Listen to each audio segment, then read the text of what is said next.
चला तर मित्रांनो, हा व्हिडिओ सुरू करूया आणि पाहूयात UPSC एक्झामसाठी काय करायला हवं आहे किंवा काय त्याच्याबद्दल पात्रता आहेत, परीक्षा कशी असते आणि त्याचं सिलेक्शन कसं असतं। तर भारतीय प्रशासन व्यवस्था चालवण्यासाठी उत्तम प्रशासकांची गरज असते। उत्तम प्रशासकांची निवड करण्यासाठी लोकसेवा आयोग कार्यरत आहेत। सनदी सेवकांची नेमणूक लोकसेवा आयोगाच्या माध्यमातून होत असते। तर राज्य पातळीवरती राज्य लोकसेवा आयोग आणि केंद्रीय पातळीवरती संघ लोकसेवा आयोग कार्यरत असते। सनदी सेवक म्हणून उत्तम प्रशासक निवडीसाठी आयोग विविध परीक्षा घेत असतं। योग्य उमेदवार व सक्षम प्रशासक निवडण्यासाठी तितकीच कार्यक्षम परीक्षा घ्यावी लागते। या परीक्षांचे नियोजन राज्य लोकसेवा आयोग व केंद्रीय लोकसेवा आयोग करत असतात। त्यांपैकीच केंद्रीय लोकसेवा आयोगाकडून नियोजन केली जाणारी परीक्षा म्हणजेच UPSC। केंद्रीय लोकसेवा आयोगाची विविध परीक्षा होत असतात। देशातील सर्वोच्च अशी नागरी सेवा परीक्षा केंद्रीय लोकसेवा आयोग घेते। या परीक्षेमधून IAS, IPS, IFS असे विविध अधिकारी निवडले जातात। आपल्यापैकी बऱ्याच विद्यार्थ्यांना प्रश्न पडलेला असतो की कलेक्टर होण्यासाठी काय करावे। तर कलेक्टर होण्यासाठी काय करावे याचे उत्तर केंद्रीय नागरी सेवा परीक्षा द्यावी हे आहे। वर पाहता उत्तर सोपे वाटत असले तरी यासाठी आयुष्याची बरीच वर्षे खर्ची घालावी लागतात। देशातील सर्वोच्च अशी ही परीक्षा आहे, याचे भान तयारी करताना प्रत्येक उमेदवाराने ठेवावे। तर मित्रांनो, या परीक्षेसाठी पाहूयात शिक्षणाची अट काय आहे। उमेदवाराकडे कोणत्याही मान्यताप्राप्त विद्यापीठातून बॅचलर डिग्री असणे आवश्यक आहे। तसेच ही परीक्षा आपण किती वेळा देऊ शकता यावर देखील काही निर्बंध घातलेले आहेत। UPSC परीक्षा देणाऱ्या विद्यार्थ्यांचे वय कमीत कमी 21 वर्ष व खुल्या प्रवर्गातील विद्यार्थ्यांचे जास्तीत जास्त 32 वर्षे वयोमर्यादा आहे। इतर सामाजिक आरक्षणानुसार OBCसाठी 3 वर्ष शिथिलतम आणि अनुसूचित जाती जमातींसाठी 5 वर्ष शिथिलतम आहे। त्याचप्रमाणे तुम्ही किती वेळा ही परीक्षा देऊ शकता यावरही निर्बंध घातलेले आहेत। खुल्या वर्गातील विद्यार्थी हे जास्तीत जास्त 6 वेळा ही परीक्षा देऊ शकतात। आपण पाहणार आहोत सिव्हिल सर्व्हिसेस एक्झामबद्दल, त्याच्या स्टेजेस कोणत्या आहेत। Preliminary examination, mains examination, personality test. तर UPSC परीक्षेच्या 3 स्टेजेस आहेत। त्यामधील पहिली स्टेज म्हणजे प्रिलिमिनरी एक्झामिनेशन किंवा त्याला मराठीमध्ये पूर्व परीक्षा असे म्हटले जाते। पूर्व परीक्षेमध्ये 2 पेपर असतात। पूर्व परीक्षेमध्ये प्रश्न हे वस्तुनिष्ठ बहुपर्यायी असतात। नकारात्मक गुणदान ही योजना लागू असते। पेपर 1 हा 200 गुणांसाठी असतो आणि पेपर 1 मध्ये सामान्य ज्ञान व चालू घडामोडी विषयक प्रश्नांचा समावेश असतो। पेपर 2 देखील 200 गुणांसाठी असतो, त्यामध्ये असतात 80 प्रश्न। त्यालाच civil service aptitude test CSAT असे देखील म्हटलं जातं।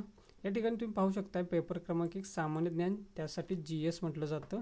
प्रश्न संख्या असेल ते 100 आणि ज्याला मार्क्स असतील ते 200 आणि ही गुणवत्ता यादीसाठी गुण हे याचे ग्राह्य धरले जातात। म्हणजेच या पेपरमध्ये जे गुण मिळतील त्याचेच मेरिट लिस्ट बनवून तेच विद्यार्थी मुख्य परीक्षेसाठी पात्र धरले जातात। त्यानंतर जो आहे CSAT हा फक्त क्वालिफाईंग असल्यामुळं फक्त पात्रतासाठी हा पेपर घेतला जातो। यामध्ये 80 प्रश्न असतात आणि 200 मार्क्ससाठी म्हणजेच 2.5 गुणांसाठी एक प्रश्न।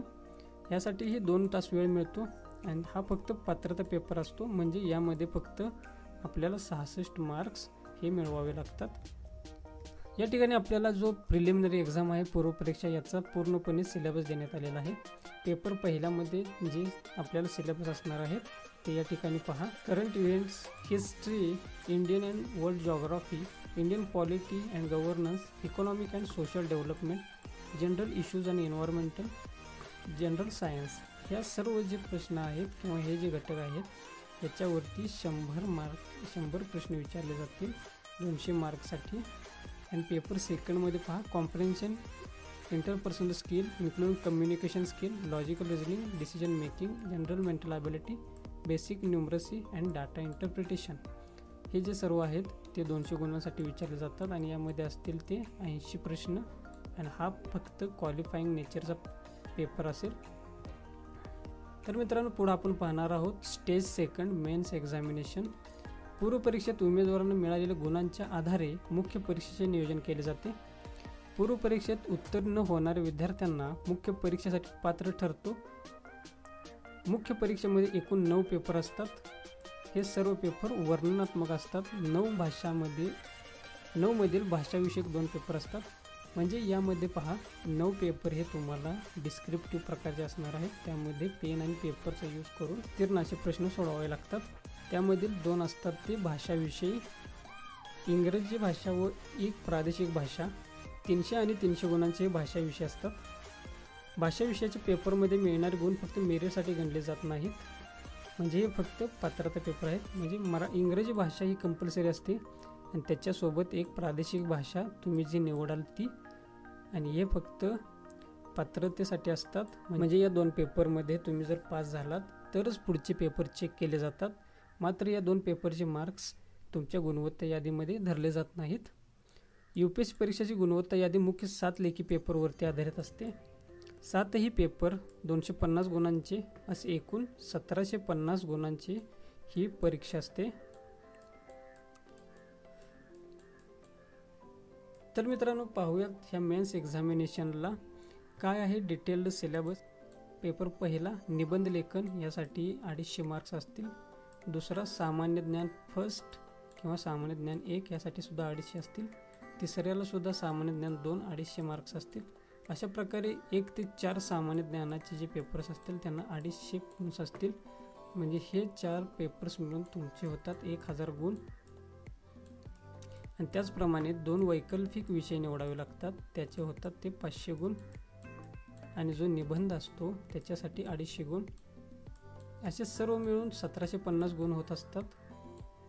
आणि याच्यानंतर असते ती मुलाखत, त्याच्यासाठी 275 गुण असतात आणि सर्व मिळून 2025 मार्क्स होतात.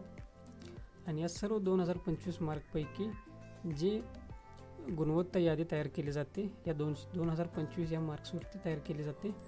त्यानंतर पहा, या ठिकाणी ऑप्शनल जे पेपर आहेत त्यांची लिस्ट देण्यात आलेली आहे.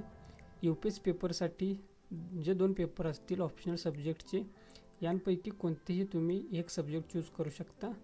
त्या सब्जेक्टसाठी 2 ऑप्शनलचे पेपर असतात. या ठिकाणी मराठी भाषेचाही विषय आहे.